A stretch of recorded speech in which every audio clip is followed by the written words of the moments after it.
Hello everyone, and welcome back to my channel where I review different action figures.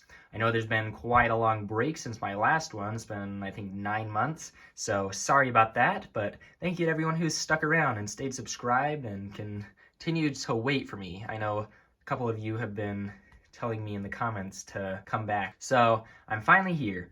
And today we are going to be reviewing a 3-in-1 of Catwoman, Batman, and the Riddler from the 2022 The Batman movie. So let's get ahead and get right into it. First, we will start off with the boxes, which they're all pretty much the same as the normal Mcfarlane boxes, except now you've got like a Batman logo, and also the names are in the left corner this time, so that's a little bit different. But there's the front of the packaging, same blue inside. On the side, you've got Catwoman, the Batman. Back, you've got a picture, same picture as the trading card, other figures in this wave, which you got Penguin and the Batcycle, which I do have the Batcycle. Probably just do a shorts review of that. And on this side, little window, Catwoman, top, not much, and the bottom right there with the barcode if you need it. Then next we have Batman's, which is pretty much the same all over, just different words for the character. And you have that picture on the back. Again, same as the trading card, figures from the other line. Barcode on this one if you need it. And then finally, we have the Riddlers here, and pretty much the same like always. And you have this picture here. Again, same as the trading card, other figures from the wave, and yada, yada, yada. There's the barcode again. There you have it for all the packaging. So now let's get into the accessories. And like always, they always come with a DC Multiverse stand. And I'm just gonna go over one of them because they all come with the same one. Black, circular, peg on the bottom, DC logo. Same as always. And then we'll start with Catwoman. We have her trading card with the picture on the front there. And then on the back, if you'd like to read that, you can pause the video now. And then she comes with a whip, which is pretty cool. She doesn't really use this too much in the movie. Actually, I don't think very much at all. But it's very cool. It's got a nice dynamic pose to it. Got the grip right here and a little tassel piece at the end, I guess, for where when you whip it, it hits. So that's very nice, and a bunch of segments on there. Just plain black, so pretty cool. And then we have Batman, who has his trading card with the picture on the front, and then on the back, the bio, which if you'd like to read, you can pause the video now. And then he comes with a grappling gun, which is very cool, I think. It's a nice looking sculpt on there. Not too much paint, it's pretty plain.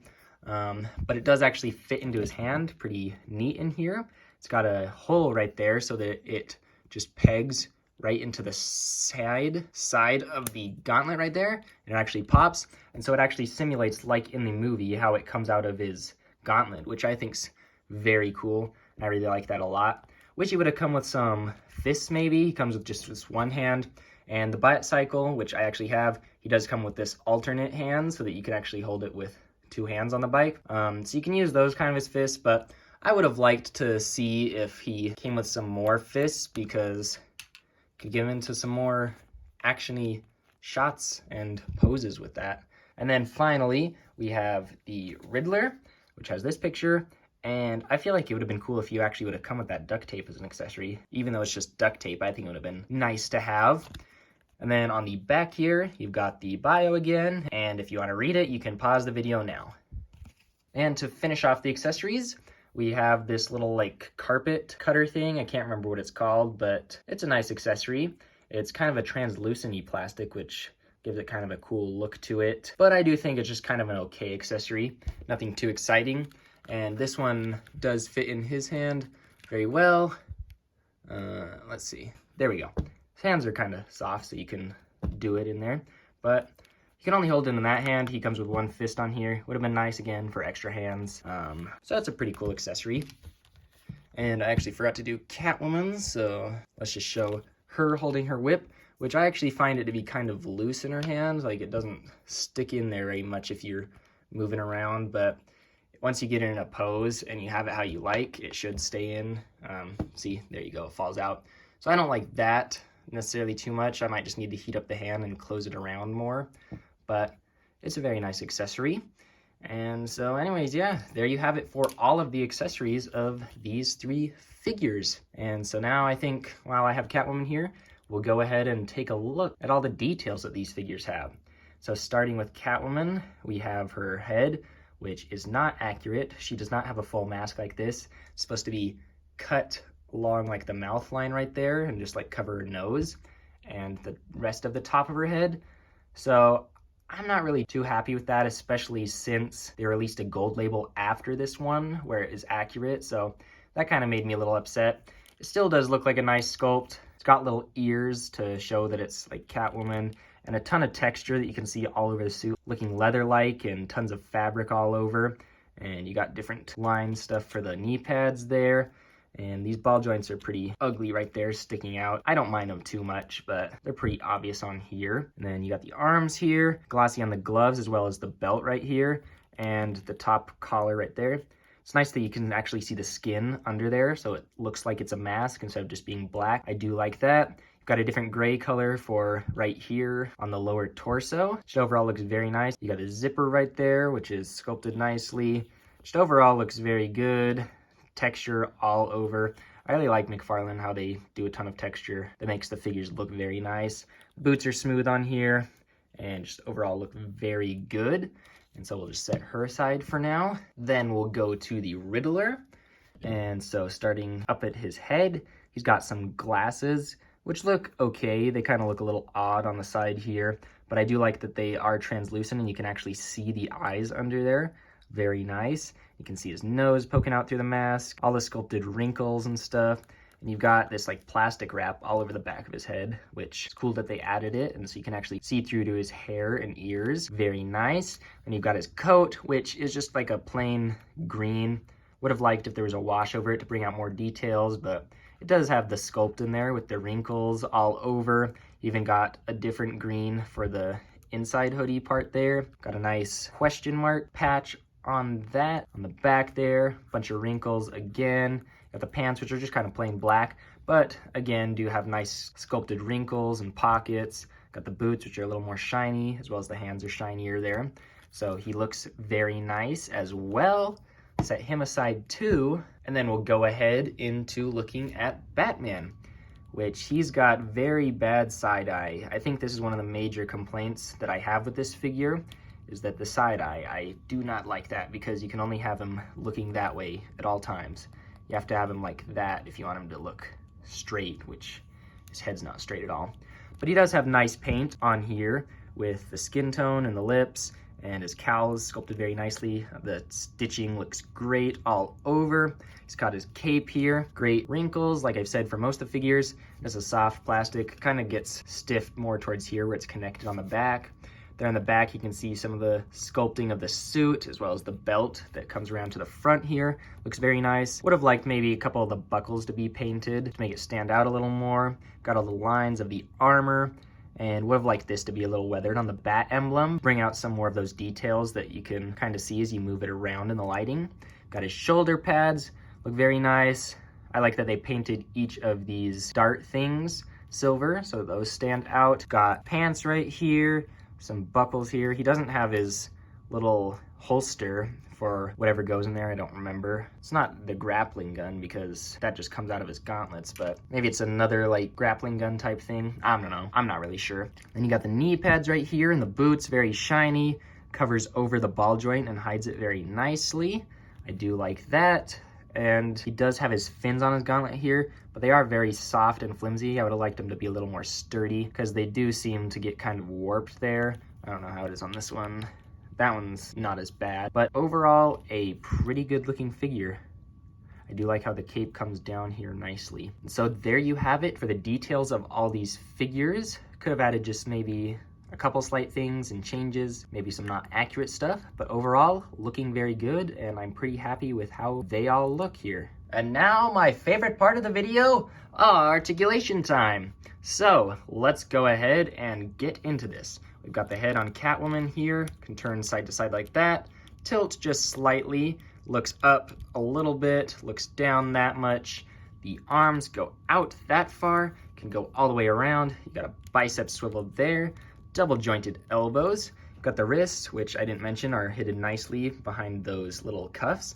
Goes back like that, can go up and down if you twist it right. You've got the torso, doesn't go forward really that much, goes back there, twist at the top there, and Nope, doesn't twist at the lower torso. Got the legs, which go out that far, back very far because of this softer plastic waist, and can kick out just like that. Very nice. I like that for my Catwoman figures, so you can get lots of flexibility on there. Then you got the double jointed knees, go back that far, and you have the ankle joints, which go forward, back, twist side to side, can pivot like that, and toe articulation. So there's Catwoman's articulation. Then for the Riddler, we have twisting side to side, gets kind of hindered with his mask down there, can go up that much, can go down that much, and he has lots of tilt, which I think is great. It gives him that creepy aspect there. And then you've got the arm, which goes up that much, all around, bicep swivel, double jointed elbows right there. Gets a little stuck sometimes. Then you got the wrist, which twists all the way around, up and down, like all the other ones. Torso is not very good at all. It's got this soft overlay over the torso, but there's still like hard plastic pieces in the articulation. And so you can't really go forward that much at all. So that's a little disappointing. You can twist like that, can kick forward that much, back not very much at all, out again not very much. Then you have the double jointed knees, go that far. And then you have the ankles, which go back and forth that much, can twist, pivot, and toe articulation again on this one. So there is Riddler's. And then finally, we have Batman. His head looks up that far, looks down that far, can go side to side, tilt on the sides that far. Got the shoulders, which can go up about there, close to 90, and the shoulder pads get out of the way there. I've noticed there is some little scuffing right there on the chest armor pieces, and it's kind of starting to stress it, I think, so maybe I have to be careful on those. Got bicep swivel right there, double jointed elbows, got the wrist, twist all the way around like always, go side to side on this one. Then you got the torso, it's not go forward very much, goes backward that much, twist at the top, so twist at this bottom one, it does, a little bit, kind of tight.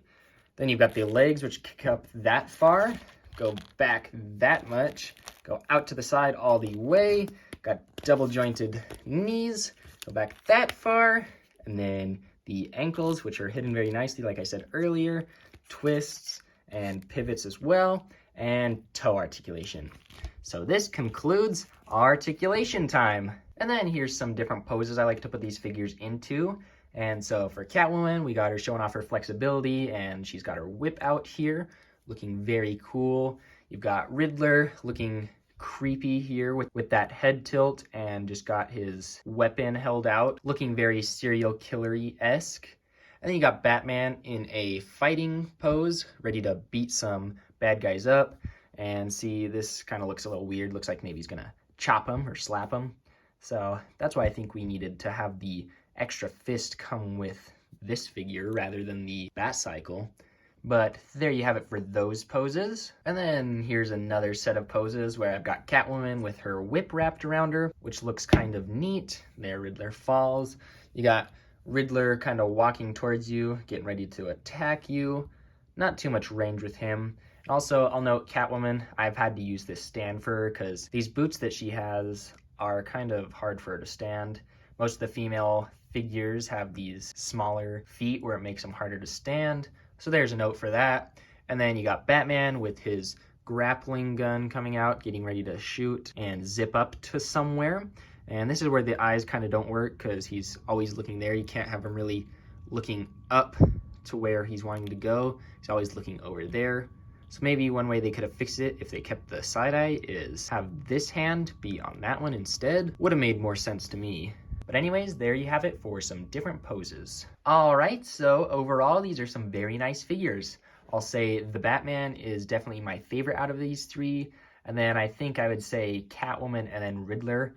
Probably because Riddler's kind of just stiff. You can't really move him around too much. So that's a little bit of a downside. Kind of gets traffic coned with that jacket. Can't really do too much in posing with him, but he does look very cool and menacing. And I thought it was a good change to have him be more grounded and kind of realistic serial killer-y like. So I overall liked him. And the Catwoman, I do like. She's got great articulation. She can get all those Catwoman poses that you want. I like her whip. The only thing I don't like is how this Catwoman doesn't have the accurate head sculpt and that they released an accurate one after as a gold label. So that kind of irks me. But this figure still does look good, even when it has that full mask.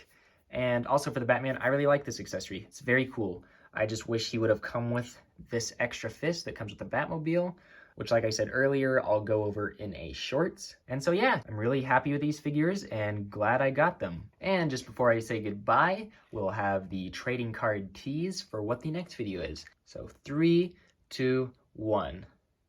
Go ahead and comment down below what you think the next figure review will be based on that trading card. And I'd just like to thank everyone for watching the video. And please be sure to like and subscribe if you haven't. I really appreciate it. And I hope you guys have a good rest of your day, and I will see you in the next one.